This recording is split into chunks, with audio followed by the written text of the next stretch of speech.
ಶ್ರೀ ಗಣೇಶಾಯ ನಮಃ. ಶ್ರೀ ಗುರುಭ್ಯೋ ನಮಃ. ಹರಿ ಓಂ. ಅಧಿಕ ಮಾಸ ಮಹಾತ್ಮೆ. ಸರ್ವ ವಿಘ್ನಗಳ ನಾಶಕನಾದ ಗೌರಿಪುತ್ರ ಗಜಾನನನ್ನು ಭಕ್ತಿಯಿಂದ ಸ್ಮರಿಸಿ ವಾಗ್ದೇವಿಯಾದ ವಾಣಿಗೆ ವಂದಿಸಿ ಅಧಿಕ ಮಾಸ ಮಹಾತ್ಮೆಯ ಮಂಗಳಾಚರಣೆಯನ್ನು ಭಗವಂತನ ಸಾಕ್ಷಿಯಾಗಿ ಆರಂಭಿಸುತ್ತೇನೆ. ಒಮ್ಮೆ ನೈಮಿಷಾರಣ್ಯದಲ್ಲಿ ಶೌನಕ, ಗೌತಮ, ಕಶ್ಯಪಾದಿ ಮಹಾಮುನಿಗಳೆಲ್ಲರೂ ಯಜ್ಞ ಮಾಡಲು ಸೇರಿದ್ದರು. ಆಗ ಅಲ್ಲಿಗೆ ವೇದವ್ಯಾಸರ ಶಿಷ್ಯರಾದ ಸೂತ ಪುರಾಣಿಕರು ಆಗಮಿಸಿದರು.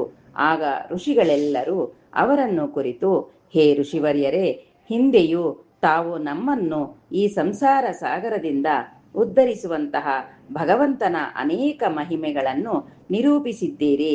ಈಗಲೂ ಸಹ ತಾವು ಪರಮಾನಂದಕ್ಕೆ ಕಾರಣವಾದ ಹಾಗೂ ಸಂಸಾರ ರೂಪಿ ರೋಗಕ್ಕೆ ರಸಾಯನ ಸ್ವರೂಪನಾಗುವಂತಹ ಆ ಪರಮೇಶ್ವರ ಲೀಲಾ ಕಥೆಯೊಂದನ್ನು ತಿಳಿಯಪಡಿಸಿ ಎಂದು ಪ್ರಾರ್ಥಿಸಿಕೊಂಡರು. ಶೌನಕಾದಿ ಮಹಾಮುನಿಗಳ ಪ್ರಾರ್ಥನೆಯನ್ನು ಕೇಳಿ ಸೂತರು ಹೇಳಿದರು, ಈಗ ನಾನು ಹೇಳುವ ಪರಮ ಪವಿತ್ರವಾದ ಕಥೆಯನ್ನು ತಾವುಗಳೆಲ್ಲರೂ ಆಲಿಸಿರಿ. ನಾನು ಒಮ್ಮೆ ತೀರ್ಥಕ್ಷೇತ್ರಗಳನ್ನು ಸಂದರ್ಶಿಸುವ ಬಯಕೆಯಿಂದ ಆ ಸೇತು ಹಿಮಾಚಲ ಯಾತ್ರೆ ಮುಗಿಸಿ ಹಸ್ತಿನಾಪುರಕ್ಕೆ ಬಂದನು. ಅಲ್ಲಿಯ ರಾಜನಾದ ಪರೀಕ್ಷಿತ ಮಹಾರಾಜನು ತನ್ನ ರಾಜ್ಯವನ್ನು ತ್ಯಜಿಸಿ ದೇವರ್ಷಿಗಳ ಸಹಿತ ಮಹಾಪುಣ್ಯಕ್ಷೇತ್ರವಾದ ಗಂಗಾ ನದಿಯ ತೀರಕ್ಕೆ ತೆರಳಿದ್ದಾನೆಂದು ತಿಳಿಯಿತು. ಬ್ರಾಹ್ಮಣೋತ್ತಮರೇ, ನಾನು ಸಹ ಏನನ್ನು ಕೇಳಬೇಕೆಂದು ಅಲ್ಲಿಗೆ ಬಂದೆ. ಆಗ ಅಲ್ಲಿಗೆ ಮಹಾ ತೇಜಸ್ವಿಯಾದ ವೇದವ್ಯಾಸರ ಪುತ್ರರಾದ ಶುಕಮುನಿಗಳು ಶ್ರೀಕೃಷ್ಣನ ಚರಣ ಕಮಲಗಳನ್ನು ಧ್ಯಾನಿಸುತ್ತಾ ಬಂದರು. ಅವರಿಗಾಗ ಕೇವಲ 16 ವರ್ಷಗಳು. ಮಹಾಪ್ರತಾಪಿಯಾದ ಅವರನ್ನು ನೋಡುತ್ತಲೇ ಎಲ್ಲ ಋಷಿಗಳು ತಕ್ಷಣ ತಮ್ಮ ತಮ್ಮ ಆಸನಗಳಿಂದ ಎದ್ದು ನಿಂತು ಅವರನ್ನು ಸ್ವಾಗತಿಸಿದರು. ಅವರಿಗೆ ಉಚಿತ ಸತ್ಕಾರವನ್ನು ಮಾಡಿ ಅವರನ್ನು ಅತ್ಯುನ್ನತ ಆಸನದಲ್ಲಿ ಕೊಳ್ಳೇರಿಸಿದರು ಹಾಗೂ ಅವರೆಲ್ಲರೂ ಅವರ ಸುತ್ತಲೂ ಕುಳಿತುಕೊಂಡರು ಎಂಬಲ್ಲಿಗೆ ಅಧಿಕ ಮಾಸ ಮಹಾತ್ಮೆಯ ಮೊದಲನೆಯ ಅಧ್ಯಾಯವು ಸಂಪೂರ್ಣವಾಯಿತು. ಸೂತರು ಮುಂದುವರಿಯುತ್ತಾ ಆ ಋಷಿಗಳೆಲ್ಲರೂ ಈ ರೀತಿಯಾಗಿ ತಿಳಿಸಿದರು. ಪರೀಕ್ಷಿತ್ ಮಹಾರಾಜನ ಅಪೇಕ್ಷೆಯಂತೆ ಶುಕ ಮಹಾಮುನಿಗಳು ಅವರಿಗೆ ಭಾಗವತ ಪುರಾಣವನ್ನು ಹೇಳಿದರು.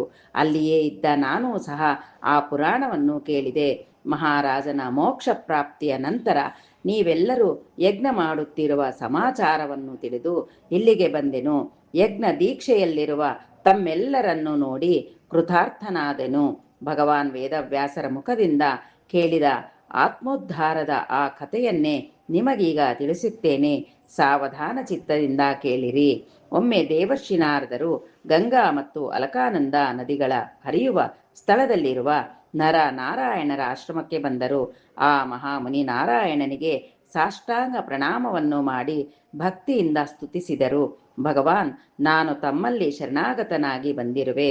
ತಾವು ತಮ್ಮ ತಪಸ್ಸಿನಿಂದ ಮುಳುಗುತ್ತಿರುವ ಈ ಪೃಥ್ವಿಯನ್ನು ಉದ್ಧಾರ ಮಾಡುತ್ತಿರುವಿರಿ. ಏಕೆಂದರೆ ಒಬ್ಬರು ಮಾಡುವ ಪಾಪದಿಂದ ಈ ಭೂಮಿಯು ಮುಳುಗಬಹುದು.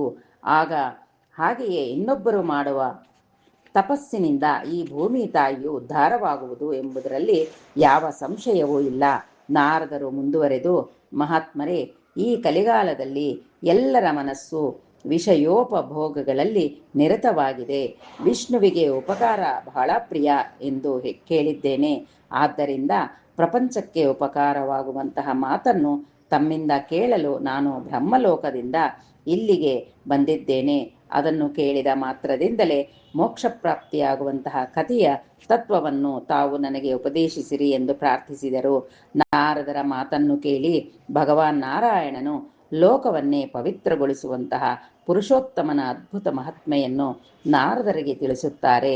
ಆ ಪುರುಷೋತ್ತಮ ಮಹಾತ್ಮೆಯ ಶ್ರವಣ ಮಾತ್ರದಿಂದಲೇ ದರಿದ್ರತೆ ಮತ್ತು ವೈಧವ್ಯವು ದೂರವಾಗಿ ಯಶಸ್ಸು, ಸತ್ಪುತ್ರ ಹಾಗೂ ಮೋಕ್ಷ ಪ್ರಾಪ್ತಿಯಾಗುವುದರಲ್ಲಿ ಸಂಶಯವಿಲ್ಲ ಎಂದು ಹೇಳಿದರು. ಆಗ ನಾರದರು ಹೇಳಿದರು, ಮಹಾಮುನಿಗಳೇ, ಈ ಪುರುಷೋತ್ತಮ ಎಂಬ ಹೆಸರಿನ ದೇವರು ಯಾರು? ಅವರ ಮಹಾತ್ಮೆ ಏನು? ಈ ಮಾಸದ ವ್ರತ ವಿಧಾನವನ್ನು ನನಗೆ ಸವಿಸ್ತಾರವಾಗಿ ತಿಳಿಸಿರಿ ಎಂದು ಕೇಳಿದರು. ಆಗ ನಾರಾಯಣರು ಹೇಳಿದರು, ಪುರುಷೋತ್ತಮ ಎನ್ನುವುದು ಒಂದು ತಿಂಗಳಿನ ಹೆಸರು. ಆ ತಿಂಗಳಿನ ಸ್ವಾಮಿಯು ಸಹ ದಯಾಸಾಗರನಾದ ಪುರುಷೋತ್ತಮನೇ ಆಗಿದ್ದಾನೆ.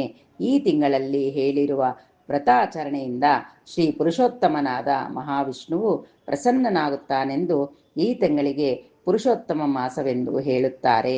ನಾರಾಯಣರು ಮುಂದುವರೆದು ನಾರದನಿಗೆ ಹೇಳುತ್ತಾನೆ, ದುಷ್ಟನಾದ ದುಶ್ಶಾಸನನು ಧರ್ಮರಾಯನನ್ನು ಜೂತ ಕ್ರೀಡೆಯಲ್ಲಿ ಸೋಲಿಸಿ ದ್ರೌಪದಿಯನ್ನು ತುಂಬಿದ ಸಭೆಯಲ್ಲಿ ಅವಮಾನಗೊಳಿಸುತ್ತಾನೆ. ಷರತ್ತಿಗೆ ಅನುಸಾರವಾಗಿ ಪಾಂಡವರು ರಾಜ್ಯವನ್ನು ತ್ಯಜಿಸಿ ಕಾಮ್ಯಾಕವನದಲ್ಲಿ ವಾಸಿಸುತ್ತಿದ್ದರು. ಒಮ್ಮೆ ಶ್ರೀಕೃಷ್ಣನು ಪಾಂಡವರನ್ನು ನೋಡಲು ಆ ಕಾಡಿಗೆ ಬಂದನು. ಅವರೆಲ್ಲರೂ ಕೃಷ್ಣನನ್ನು ನೋಡುತ್ತಲೇ ನಮಸ್ಕರಿಸಿ ಬಹಳ ದುಃಖಿತರಾದರು. ಅವರ ಆ ಸ್ಥಿತಿಯನ್ನು ನೋಡಿ ಕೃಷ್ಣನಿಗೆ ಬಹಳ ಪಶ್ಚಾತ್ತಾಪವಾಯಿತು. ಆಗ ಧರ್ಮರಾಯನು ತಮ್ಮ ಈ ದುಸ್ಥಿತಿಗೆ ಕಾರಣವೇನೆಂದು ಪ್ರಶ್ನಿಸಿದನು. ಅದಕ್ಕೆ ಶ್ರೀಕೃಷ್ಣನು ಉತ್ತರಿಸುತ್ತಾನೆ, ಚೈತ್ರಾದಿ ಮಾಸ, ಹಗಲು ರಾತ್ರಿ, ಉತ್ತರಾಯಣ ಮತ್ತು ದಕ್ಷಿಣಾಯನ, ನದಿ, ಸಮುದ್ರ, ಪರ್ವತ, ನಗರ ಇತ್ಯಾದಿಯಾಗಿ ಎಲ್ಲವೂ ಶರೀರಧಾರಿಗಳು ತಮ್ಮ ತಮ್ಮ ಗುಣಗಳಿಗೆ ಅನುಸಾರವಾಗಿ ಪೂಜಿಸಲ್ಪಡುತ್ತಾರೆ. ಪ್ರತಿಯೊಂದಕ್ಕೂ ಅವರದ್ದೇ ಆದ ದೇವತೆಗಳಿರುತ್ತಾರೆ. ಎಲ್ಲರೂ ತಮ್ಮ ತಮ್ಮ ಅಧಿಕಾರಕ್ಕೆ ಅನುಸಾರವಾಗಿ ಪೂಜೆಗೊಂಡ ಮೇಲೆ ಉತ್ತಮ ಫಲವನ್ನೂ ಕೊಡುತ್ತಾರೆ. ಹೀಗಿರುವಲ್ಲಿ ಒಮ್ಮೆ ಅಧಿಕ ಮಾಸ ಉತ್ಪನ್ನವಾಯಿತು. ಆಗ ಎಲ್ಲರೂ ಅದನ್ನು ನಿಂದಿಸಲಾರಂಭಿಸಿದರು. ಆ ಮಲಮಾಸವು ಯಾವುದೇ ಶುಭ ಕಾರ್ಯಕ್ಕೂ ಯೋಗ್ಯವಿಲ್ಲ, ಏಕೆಂದರೆ ಈ ಮಾಸದಲ್ಲಿ ಸೂರ್ಯನ ಸಂಕ್ರಮಣವಿರುವುದಿಲ್ಲ. ಇದು ಎಲ್ಲ ತಿಂಗಳುಗಳ ಮಲಸ್ವರೂಪ. ಹಾಗಾಗಿ ಇದು ಅಸ್ಪೃಶ್ಯ ಎಂಬುದಾಗಿ ಹೀಯಾಳಿಸತೊಡಗಿದರು. ಆಗ ಮಲಮಾಸವು ಅತ್ಯಂತ ದುಃಖ ಮತ್ತು ಪಶ್ಚಾತ್ತಾಪದಿಂದ ಕುಗ್ಗಿ ಹೋಯಿತು. ಹೇಗೋ ಧೈರ್ಯ ತಂದುಕೊಂಡು ವೈಕುಂಠದಲ್ಲಿರುವ ಪುರುಷೋತ್ತಮನಿಗೆ ಶರಣಾಯಿತು.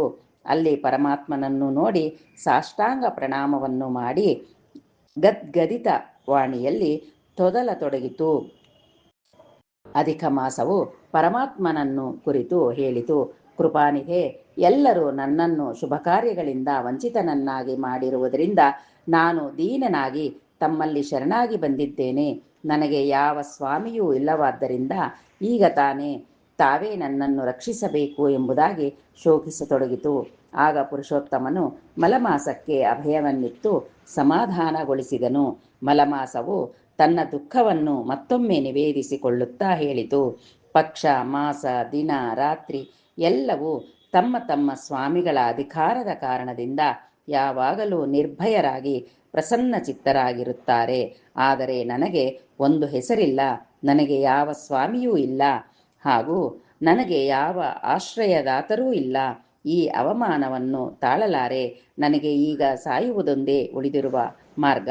ನನಗೆ ಬದುಕುಳಿಯುವ ಯಾವ ಆಸೆಯೂ ಇಲ್ಲ ಎಂಬುದಾಗಿ ರೋಧಿಸುತ್ತಾ ವೈಕುಂಠವಾಸಿ ಪುರುಷೋತ್ತಮ ಶ್ರೀ ವಿಷ್ಣುವಿನ ಎದುರಿಗೆ ಮೂರ್ಛಿತವಾಯಿತು. ಮಲಮಾಸವು ಈ ರೀತಿಯಾಗಿ ರೋಧಿಸುತ್ತಾ ಕೆಳಗೆ ಬಿದ್ದಿದ್ದನ್ನು ನೋಡಿ ಎಲ್ಲ ಸಭಾಸಂದರು ವಿಸ್ಮಿತರಾದರು.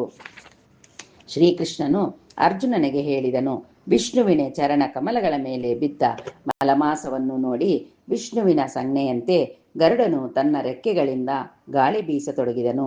ಇದರಿಂದ ಚೇತನ ಹೊಂದಿದ ಮಲಮಾಸವು ಭಗವಂತನ ಬಳಿ ಶರಣಾಗತನಾಗಿ ಬಂದಿರುವ ತನ್ನನ್ನು ಕಾಪಾಡಬೇಕೆಂದು ಮತ್ತೊಮ್ಮೆ ಪ್ರಾರ್ಥಿಸತೊಡಗಿದನು. ಆಗ ವಿಷ್ಣುವು ಅದರ ಕರುಣಾಜನಕ ಸ್ಥಿತಿಯನ್ನು ನೋಡಿ ಅದರ ದುಃಖವನ್ನು ದೂರ ಮಾಡುವ ಉಪಾಯವನ್ನು ಒಂದು ಕ್ಷಣ ಯೋಚಿಸಿದನು. ಮಲಮಾಸವನ್ನು ತನ್ನ ಜೊತೆ ಕರೆದುಕೊಂಡು ಪುರುಷೋತ್ತಮ ಭಗವಾನ್ ಶ್ರೀಕೃಷ್ಣನ ನಿವಾಸ ಸ್ಥಾನವಾದ ಗೋಲೋಕಕ್ಕೆ ಬಂದನು. ಏಕೆಂದರೆ ಶ್ರೀಕೃಷ್ಣ ಪುರಾಣ ಪುರುಷೋತ್ತಮ, ಎಲ್ಲರ ಆಶ್ರಯದಾತ, ಅವನೊಬ್ಬನೇ ಎಲ್ಲರ ದುಃಖವನ್ನು ದೂರ ಮಾಡುವಾತನು. ಆ ಗೋಲೋಕದಲ್ಲಿ ವೈಭವದ ವರ್ಣೆಯನ್ನು ಮಾಡಲು ಅನೇಕ ನಾಲಿಗೆಯುಳ್ಳ ಆ ಆದಿಶೇಷನಿಂದಲೂ ಸಾಧ್ಯವಿಲ್ಲ. ಮಲಮಾಸವನ್ನು ತನ್ನ ಜೊತೆ ಕರೆದುಕೊಂಡು ಭಗವಂತನಾದ ವಿಷ್ಣುವು ಗೋಲೋಕದಲ್ಲಿರುವ ಶ್ರೀಕೃಷ್ಣನ ಅರಮನೆಗೆ ಬಂದನು. ನಂತರ ಶ್ರೀಕೃಷ್ಣನಿಗೆ ನಮಸ್ಕರಿಸಿ ತನಗಿತ್ತ ಉಚಿತ ಆಸನದಲ್ಲಿ ಕುಳಿತುಕೊಂಡನು.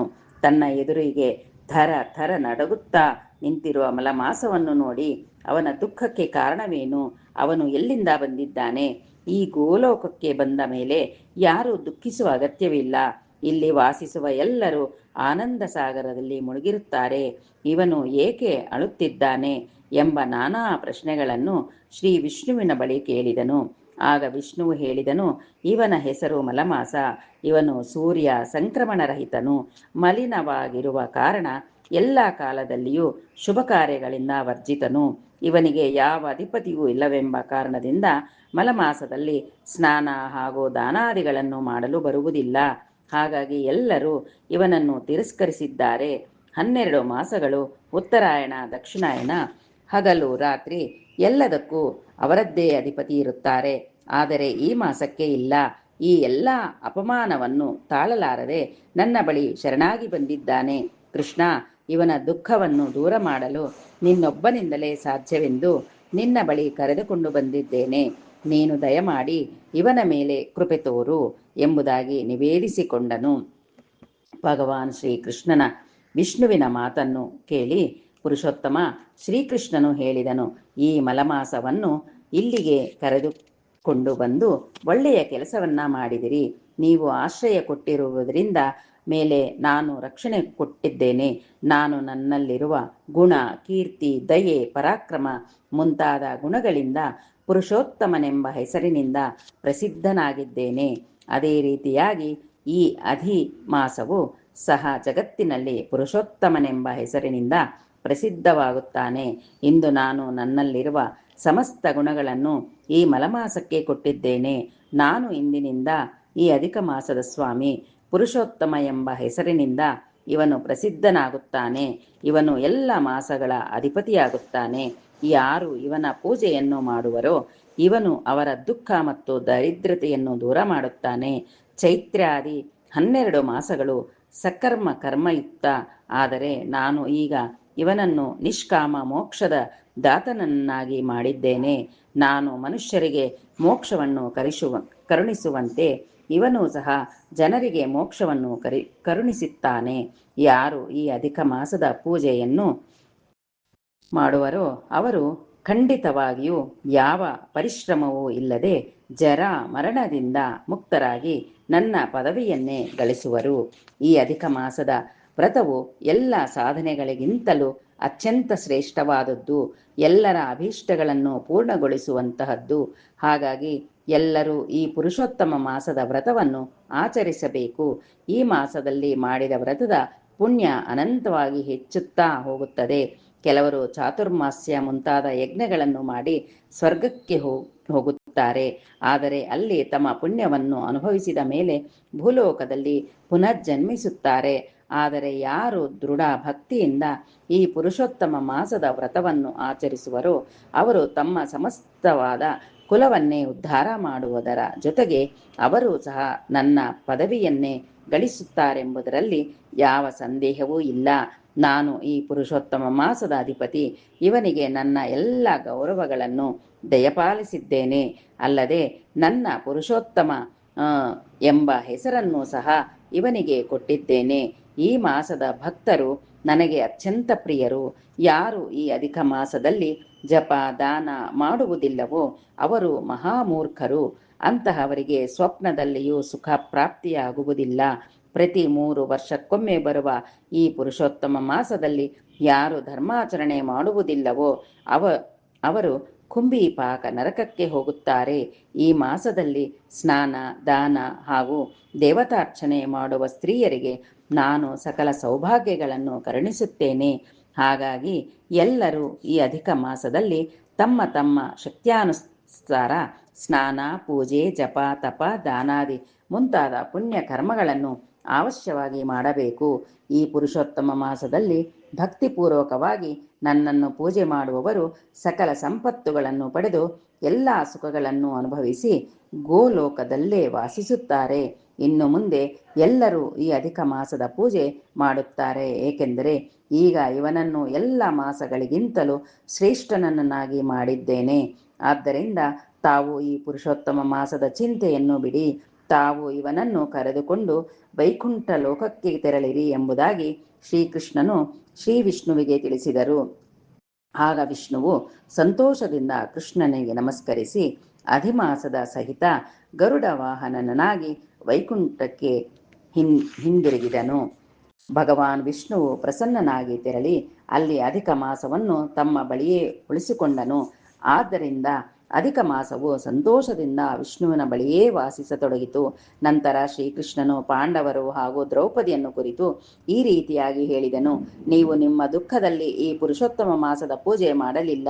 ಸುಖ, ದುಃಖ, ಐಶ್ವರ್ಯ, ಸಂಪತ್ತು ಪ್ರತಿ ವ್ಯಕ್ತಿಗೂ ಅವನ ಅದೃಷ್ಟದ ಅನುಸಾರವಾಗಿ ಪ್ರಾಪ್ತಿಯಾಗುತ್ತದೆ. ನಿಮ್ಮ ದುಃಖಕ್ಕೆ ಇನ್ನೊಂದು ಆಶ್ಚರ್ಯವಾದ ಕಾರಣವೂ ಇದೆ. ಅದರ ಇತಿಹಾಸವನ್ನು ನಾನು ನಿಮಗೆ ತಿಳಿಸುತ್ತೇನೆ. ಈ ದ್ರೌಪದಿಯು ಹಿಂದಿನ ಜನ್ಮದಲ್ಲಿ ಮಹರ್ಷಿ ಮೇಧಾವಿಯ ಒಬ್ಬಳೇ ಮಗಳಾಗಿದ್ದಳು. ಅತ್ಯಂತ ಸುಂದರಿ, ಸಕಲ ಕಲಾ ನಿಪುಣೆ. ಈಕೆಯು ಬಾಲ್ಯದಲ್ಲಿಯೇ ತಾಯಿಯ ಗತಿಸಿದ್ದಳು. ಹಾಗಾಗಿ ತಂದೆಯು ಈಕೆಯನ್ನು ಬಹಳ ಪ್ರೀತಿಯಿಂದ ಸಾಕಿ ಸಕಲ ಶಾಸ್ತ್ರದಲ್ಲಿಯೂ ಪಾರಂಗತಳನ್ನಾಗಿ ಮಾಡಿದ್ದನು. ವಿವಾಹ ವಯಸ್ಕಳಾದಳು. ಈಕೆಗೆ ಯೋಗ್ಯವಾದ ವರ ದೊರಕಲಿಲ್ಲ. ತನ್ನ ಓರಗೆಯ ಗೆಳತಿಯರೆಲ್ಲ ಆಗಲೇ ವಿವಾಹವಾಗಿ ತಮ್ಮ ತಮ್ಮ ಪತಿ ಹಾಗೂ ಮಕ್ಕಳ ಜೊತೆ ಸುಖವಾಗಿರುವುದನ್ನು ನೋಡಿ ತನಗೂ ಯಾವಾಗ ವಿವಾಹವಾಗುವುದೋ ಎಂದು ಹಗಲಿರಳು ಚಿಂತಿಸುತ್ತಿದ್ದಳು.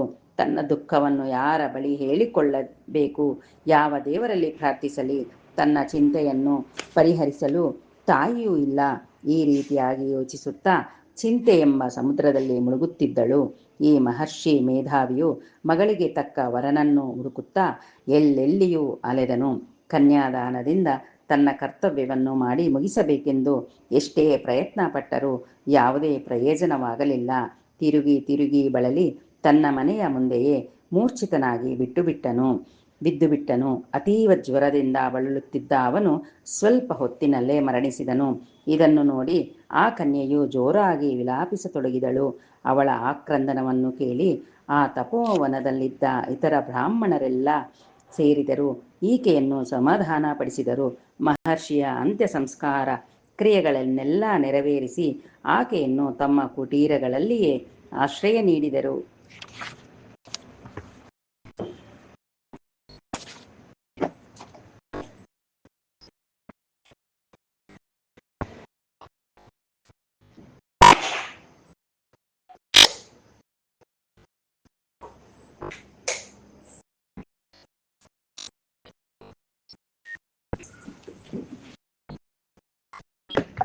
ಆ ಕನ್ಯೆಯು ಕೆಲವು ಕಾಲ ಆ ಬ್ರಾಹ್ಮಣರ ಕುಟೀರಗಳಲ್ಲಿ ಹಗಲಿರಳು ದುಃಖಿಸುತ್ತಾ ಇರುತ್ತಿದ್ದಳು.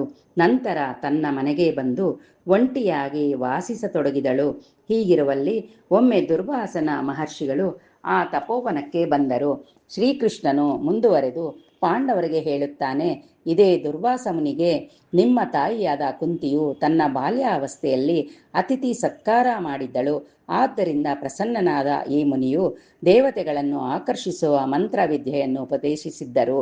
ಆ ಮಂತ್ರಗಳಿಂದಲೇ ನೀವು 5 ಜನವು ಜನ್ಮ ತಳೆದಿರುವಿರಿ. ಈ ಮುನಿಯು ಅತ್ರಿ ಮತ್ತು ಅನಸೂಯೆಯ ಪುತ್ರ. ರುದ್ರಾಂಶ ಸಂಭೂತನಾದ ಇವನು ಮಹಾಕೋಪಿಷ್ಟ. ಒಮ್ಮೆ ಸಕಲ ದೇವತೆಗಳಿಂದಲೂ ನಮಸ್ಕರಿಸಿಕೊಳ್ಳುವಂತಹ ನನ್ನನ್ನು ಹಾಗೂ ರುಕ್ಮಿಣಿಯನ್ನು ತನ್ನ ರಥಕ್ಕೆ ಎತ್ತುಗಳಂತೆ ಕಟ್ಟಿ ಎಳಿಸಿಕೊಂಡಿದ್ದನು. ಅವನು ರಥದಲ್ಲಿ ಕುಳಿತುಕೊಂಡಿರುವಾಗ ನಾವು ರಥವನ್ನು ಎಳೆದುಕೊಂಡು ಹೋಗುತ್ತಿದ್ದೆವು. ಹೋಗುತ್ತಾ ಹೋಗುತ್ತಾ ರುಕ್ಮಿಣಿಗೆ ಬಹಳ ಬಾಯಾರಿಕೆಯಾಗಿ ನೀರು ಕೇಳಿದಳು. ಆಗ ನಾನು ಭೂಮಿಯನ್ನು ಸ್ವಲ್ಪ ಒತ್ತಿದೆನು. ಅಲ್ಲಿ ದೇವಗಂಗೆ ಉದ್ಭವಿಸಿದಳು. ರುಕ್ಮಿಣಿಯು ತನ್ನ ಬಾಯಾರಿಕೆಯನ್ನು ನೀಗಿಸಿಕೊಂಡಳು. ಅದನ್ನು ನೋಡಿ ಆ ದುರ್ವಾಸನು ಅತ್ಯಂತ ಕೋಪಿಷ್ಠನಾಗಿ, ರುಕ್ಮಿಣಿಯ ಪ್ರೇಮದಲ್ಲಿ ನನ್ನನ್ನು ಅವಮಾನಿಸಿರುವೆ. ನಿನಗೆ ಮುಂದೆ ಪತ್ನಿಯ ಅಗಲಿಕೆಯುಂಟಾಗಲಿ ಎಂದು ಶಾಪ ಕೊಟ್ಟನು. ಶ್ರೀಕೃಷ್ಣನು ಮುಂದುವರೆದು ಆ ದುರ್ವಾಸ ಮುನಿಯನ್ನು ಕಂಡು ಕೂಡಲೇ ಆ ಕನ್ಯೆಯ ಅವರಿಗೆ ಯಥೋಚಿತ ಅತಿಥಿ ಸತ್ಕಾರವನ್ನು ಮಾಡಿ ಸಾಷ್ಟಾಂಗ ಪ್ರಣಾಮ ಮಾಡಿದಳು. ಆಗ ಮುನಿಯು ಆಕೆಗೆ ಮುಗುಳ್ನಗುತ್ತಾ ಆಶೀರ್ವದಿಸಿದನು. ಆ ಕನ್ಯೆಗೆ ಸ್ವಲ್ಪ ಧೈರ್ಯ ಬಂದು ತನ್ನ ಕಥೆಯನ್ನೆಲ್ಲ ಹೇಳಿಕೊಂಡಳು. ಒಂದು ವೇಳೆ ತನಗೆ ವಿವಾಹವೇ ಆಗದಿದ್ದರೆ ತಾನು ಶೂದ್ರಳಾಗಿ ಬಿಡುತ್ತೇನೆ. ಇದೇ ಯೋಚನೆಯಿಂದ ನನಗೆ ನಿದ್ರೆಯೂ ಬರುತ್ತಿಲ್ಲ, ಆಹಾರವೂ ರುಚಿಸುತ್ತಿಲ್ಲ. ನಾನು ಪ್ರಾಣತ್ಯಾಗ ಮಾಡುವುದೊಂದೇ ಈಗ ಉಳಿದಿರುವ ದಾರಿ ಎಂದು ರೋಧಿಸತೊಡಗಿದಳು. ಆಗ ದುರ್ವಾಸರು ಆ ಕನ್ಯೆಯ ದುಃಖವನ್ನು ದೂರ ಮಾಡುವ ಉಪಾಯವನ್ನು ಯೋಚಿಸತೊಡಗಿದರು. ದುರ್ವಾಸ ಮಹಾಮುನಿಗಳು ಆ ಕನ್ಯೆಯ ದುಃಖವನ್ನು ದೂರ ಮಾಡುವ ಸದುದ್ದೇಶದಿಂದ ಹೇಳಿದರು. ಹೇ ಸುಶೀಲೆ, ಈ ತಿಂಗಳಿನಿಂದ 3ನೆಯ ತಿಂಗಳಲ್ಲಿ ಬರುವ ಪುರುಷೋತ್ತಮ ಮಾಸವು ಬಹಳ ಶ್ರೇಷ್ಠವಾದದ್ದು. ಆ ಮಾಸದಲ್ಲಿ ಮನುಷ್ಯನು ತೀರ್ಥ ಸ್ನಾನ ಮಾಡಿದರೆ ಪಾಪಗಳಿಂದ ಮುಕ್ತನಾಗುತ್ತಾನೆ. ಕಾರ್ತೀಕಾದಿ ಯಾವ ಮಾಸವು ಇದಕ್ಕೆ ಸರಿಸಮಾನವಲ್ಲ. ಈ ಮಾಸದಲ್ಲಿ ಜಪ, ತಪ, ವ್ರತ, ದಾನಾದಿಗಳಿಂದ ಮನುಷ್ಯನು ಮಹಾಪುಣ್ಯಶಾಲಿಯಾಗಿ ಸಕಲ ಸೌಭಾಗ್ಯಗಳನ್ನು ಪಡೆಯುತ್ತಾನೆ, ತನ್ನ ದುಃಖದಿಂದ ವಿಮುಕ್ತನಾಗುತ್ತಾನೆ. ಈ ಮಾಸವು ಶ್ರೀಕೃಷ್ಣನಿಗೆ ಅತ್ಯಂತ ಪ್ರಿಯವಾದದ್ದು. ಇದರ ಹೆಸರು ಸಹ ಪುರುಷೋತ್ತಮ ಮಾಸವೆಂದಿದೆ. ಆದ್ದರಿಂದ ನೀನು ಸಹ ಈ ಪುರುಷೋತ್ತಮ ಮಾಸದ ವ್ರತವನ್ನು ಆಚರಿಸು, ನಿನ್ನ ಸಕಲ ಚಿಂತೆಯು ದೂರವಾಗುವುದು ಎಂದು ತಿಳಿಸಿದರು. ದುರ್ವಾಸರ ಮಾತನ್ನು ಕೇಳಿ ಆ ಕನ್ಯೆಯು ಕೋಪಗೊಂಡು ಪುರುಷೋತ್ತಮ ಮಾಸವನ್ನು ನಿಂದಿಸತೊಡಗಿದಳು. ಆ ಮಾಸವು ಅತ್ಯಂತ ಮಲಿನ ಹಾಗೂ ಎಲ್ಲ ಕರ್ಮಗಳಿಂದಲೂ ಬಹಿಷ್ಕೃತವಾದದ್ದು. ಸೂರ್ಯ ಸಂಕ್ರಮಣದಲ್ಲಿದ್ದ ಆ ತಿಂಗಳು ಶ್ರೇಷ್ಠವಾಗಲು ಹೇಗೆ ಸಾಧ್ಯ? ತಾನು ವಿಷ್ಣು ಮಹೇಶ್ವರರ ಹೊರತು ಬೇರ್ಯಾವ ದೇವತೆಗಳನ್ನು ಪೂಜಿಸುವುದಿಲ್ಲವೆಂದು ಸ್ವಲ್ಪ ಕೋಪಗೊಂಡು ಉತ್ತರಿಸಿದಳು.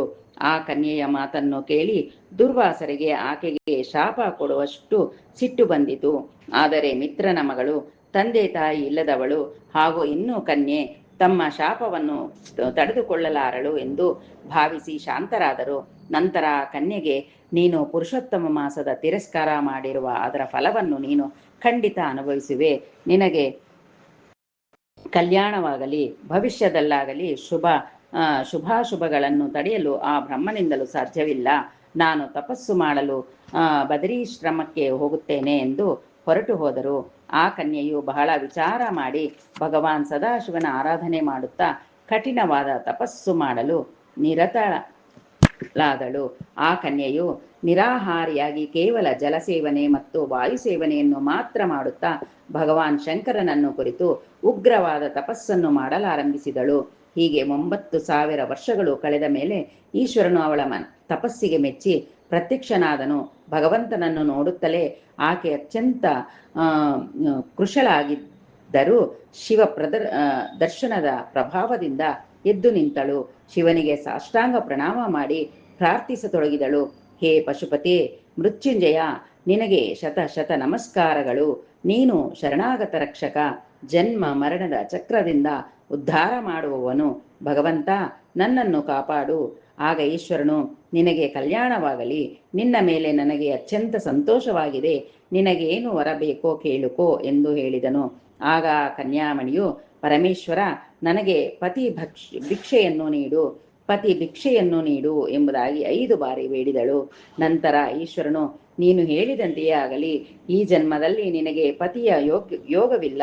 ಮುಂದಿನ ಜನ್ಮದಲ್ಲಿ ನೀನು ನಿನ್ನ ತಪಸ್ಸಿನ ಫಲದಿಂದ ಯೋನಿಯಿಂದ ಜನ್ಮಿಸುವುದಿಲ್ಲ. ನಿನಗೆ ಧೀರರು, ಶೂರರು, ಧರ್ಮಜ್ಞರು, ಸಚ್ಚರಿತ್ರರು ಆದ 5 ಜನ ಪತಿಗಳು ದೊರಕುವರು ಎಂದು ಆಕೆಗೆ ತಿಳಿಸಿದನು.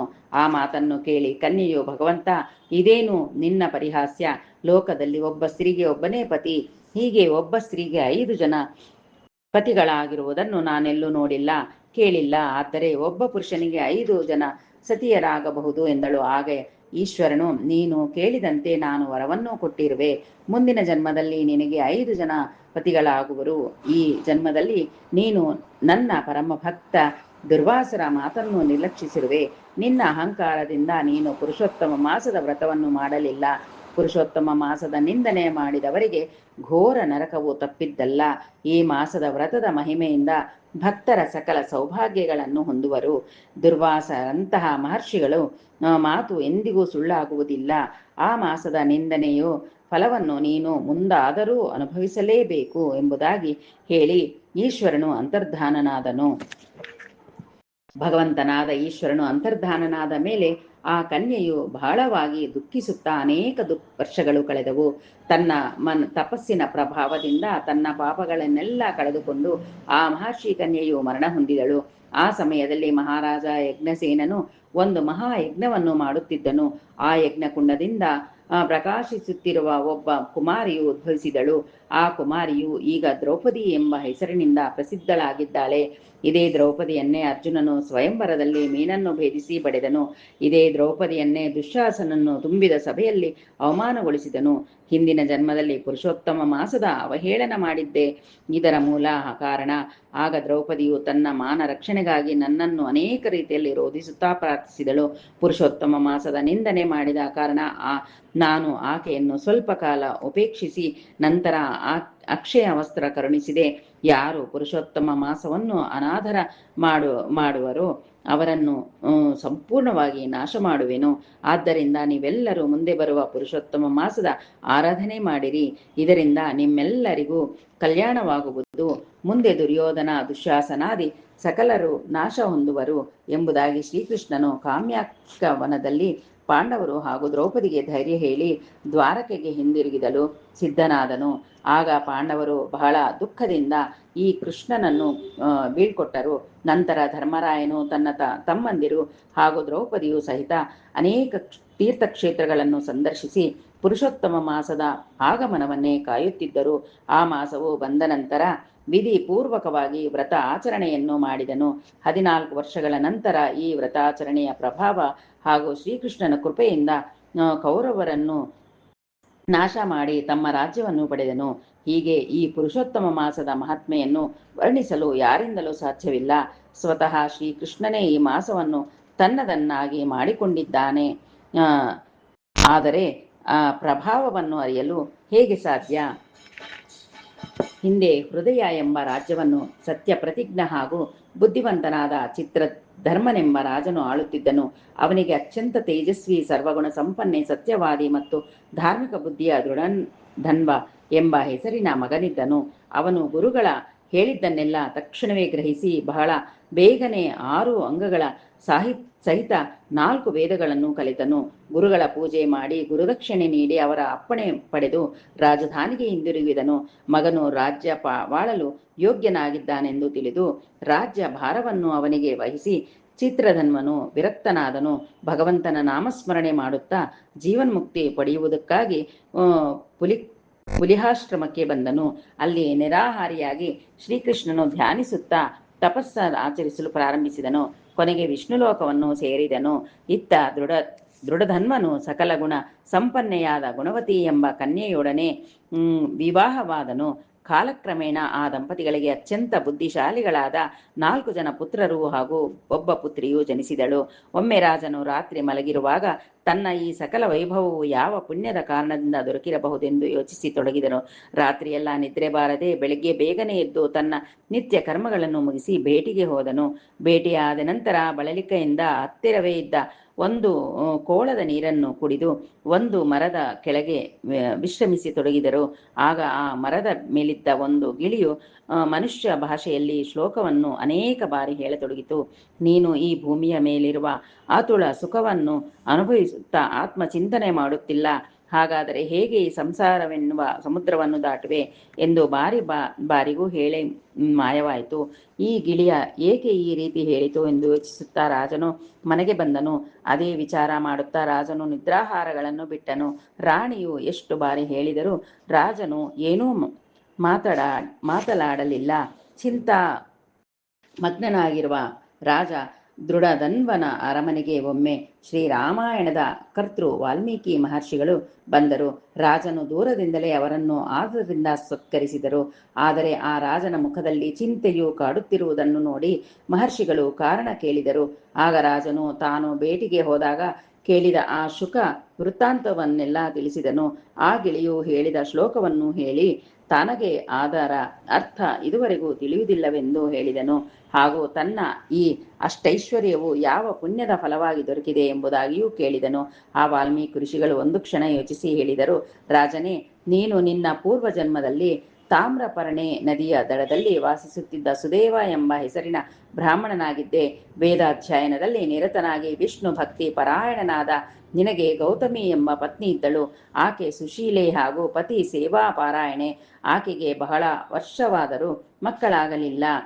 ಇದರಿಂದ ಸುದೇವನು ಬಹಳ ಚಿಂತಾಕ್ರಾಂತನಾಗಿ ತಾನು ಬದುಕುದಿರುವವರೇ ವ್ಯರ್ಥವೆಂಬುದು ತಿಳಿದನು. ಆಗ ಗೌತಮಿಯು ಅವನನ್ನು ಸಮಾಧಾನ ಪಡಿಸಿದಳು.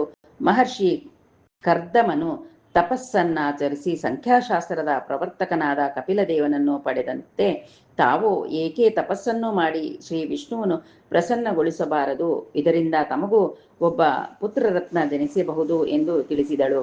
ಪತ್ನಿಯ ಮಾತನ್ನು ಕೇಳಿ ಸುದೇವನು ಆಕೆಯ ಸಹಿತ ತಾಮ್ರಪರ್ಣೆ ನದಿಯ ದಳದಲ್ಲಿ ತಪಸ್ಸು ಮಾಡಲು ಪ್ರಾರಂಭಿಸಿದನು.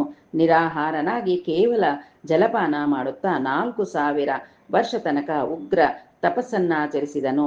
ಅವನ ದೃಢವಾದ ಭಕ್ತಿಯನ್ನು ಕಂಡು ಭಗವಂತನಾದ ಶ್ರೀಕೃಷ್ಣನು ಅವನ ಎದುರಿಗೆ ಪ್ರತ್ಯಕ್ಷನಾದನು. ತನ್ನ ಎದುರಿಗೆ ಪ್ರತ್ಯಕ್ಷನಾದ ಶ್ರೀಕೃಷ್ಣನನ್ನು ನೋಡಿ ಸುದೇವನು ಅನೇಕ ವಿಧವಾಗಿ ಸ್ತುತಿಸತೊಡಗಿದನು. ಶ್ರೀಕೃಷ್ಣನು ಅವನ ಭಕ್ತಿಗೆ ಮೆಚ್ಚಿ ಅವನು ಯಾವ ವರವನ್ನು ಕೇಳಿದರೋ ಕೊಡುವುದಾಗಿ ಸುದೇವನಿಗೆ ಹೇಳಿದನು. ಸುದೇವನು ತನ್ನ ಪುತ್ರ ಭಿಕ್ಷೆಯನ್ನು ಕರುಣಿಸುವಂತೆ ಕೇಳಿಕೊಂಡನು. ಆಗ ಶ್ರೀಕೃಷ್ಣನು ಹೇಳಿದನು, ಬ್ರಾಹ್ಮಣೋತ್ತಮ, ಪುತ್ರ ಭಿಕ್ಷೆಯನ್ನು ಬಿಟ್ಟು ಬೇರೆ ಯಾವ ವರವನ್ನು ಹೇಳಿದರೂ ಕೊಡುತ್ತೇನೆ. ಬ್ರಹ್ಮನು ನಿನ್ನ ಹಣೆಯಲ್ಲಿ ಪುತ್ರ ಸುಖವನ್ನು ಬರೆದಿಲ್ಲ. ನಿನಗೆ 7 ಜನ್ಮಗಳವರೆಗೂ ಪುತ್ರ ಸಂತಾನವಿಲ್ಲ. ಈ ವಜ್ರ ಪ್ರಹಾರದಂತಹ ಮಾತನ್ನು ಕೇಳಿ ಆ ಬ್ರಾಹ್ಮಣನು ಮೂರ್ಛಿತನಾಗಿ ಬಿದ್ದು ಬಿಟ್ಟನು. ಪತಿಯ ದುರವಸ್ಥೆಯನ್ನು ಕಂಡು ಪತ್ನಿಯು ತಾನು ರೋಧಿಸತೊಡಗಿದಳು. ಮತ್ತೆ ಧೈರ್ಯ ತಂದುಕೊಂಡು ಪತಿಯನ್ನು ಸಮಾಧಾನ ಪಡಿಸತೊಡಗಿದಳು. ಭಗವಂತನ ಭಕ್ತಿಗಿಂತ ದೈವ ಬಲವೇ ಹೆಚ್ಚು ಶ್ರೇಷ್ಠ. ಭಾಗ್ಯದಲ್ಲಿ ಬರೆದಿರುವುದನ್ನು ಎಲ್ಲರೂ ಅನುಭವಿಸಲೇಬೇಕು ಎಂಬುದಾಗಿ ತಿಳಿಸಿದಳು. ಆ ದಂಪತಿಗಳು ಸಂಕಟವನ್ನು ನೋಡಲಾಗದೆ ಗರುಡನು ಶ್ರೀ ವಿಷ್ಣುವಿಗೆ ಅದರ ಮೇಲೆ ದಯತೋರಿ ಪುತ್ರ ಭಿಕ್ಷೆಯನ್ನು ಕರುಣಿಸಬೇಕೆಂದು ಕೇಳಿಕೊಂಡನು. ಇಲ್ಲವಾದರೆ ಜನರಿಗೆ ಭಗವಂತನ ಮೇಲಿನ ಭಕ್ತಿಯ ಬಗ್ಗೆ ಸಂದೇಹ ಉಂಟಾಗಬಹುದು. ಜನರು ದೇವರ ಮೇಲೆ ದೃಢ ವಿಶ್ವಾಸ ಹಾಗೂ ಭಕ್ತಿ ಇರಿಸುವುದನ್ನೇ ಬಿಟ್ಟು ಬಿಡುತ್ತಾರೆ ಎಂದು ತಿಳಿಸಿದನು. ಆಗ ಶ್ರೀಕೃಷ್ಣನು ಗರುಡನಿಗೆ ನೀನೇ ಇದರ ಅಭಿಲಾಷೆಯನ್ನು ಪೂರೈಸುವಂತೆ ಹೇಳಿದನು. ಆಗ ಗರುಡನು ಬಹಳ ಸಂತೋಷಗೊಂಡು ಆ ದಂಪತಿಗಳಿಗೆ ಶೀಘ್ರವಾಗಿ ಪುತ್ರ ರತ್ನವನ್ನು ಕರುಣಿಸಿದನು.